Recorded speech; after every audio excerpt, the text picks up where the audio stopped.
அக்கா சென்ற ஒரு சேலஞ்ச் பண்ணலாமா? ஜூஸ் என்ன ஒன்று குடிச்சிங்கன்னா நீங்கள் 100 ரூபீஸ் எடுத்துக்கலாம். குடிக்கலாம். சாப்பிட்டீங்களா காலையிலேருந்து? ட்ரை பண்ணி பாருங்க.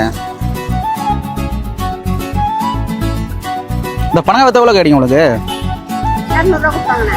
அவ்வளோதான் கிடைக்குமா?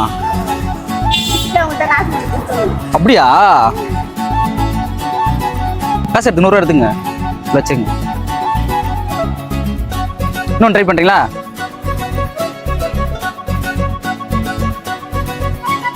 இந்த 200 ரூபாய்க்கு காலையிலேருந்து வேலை செய்யணும் நீங்க? ஆனால் தான் போகணும். அப்போ தான் 200 தருவாங்களா? சரிங்க, சாப்பிடுங்க. நாங்கள் 2 கப் சாப்பிட்டீங்களா? 100 ரூபா எடுத்துங்க. ட்ரை பண்ணி பாருங்க. பிடிக்க முடியலக்கா? பிடிக்க முடியலாம் பரவாயில்ல. சரி நீங்கள் வச்சிங்க. இந்த 100 ரூபா நீங்கள் எடுத்துங்க. நீங்கள் எடுத்துங்க.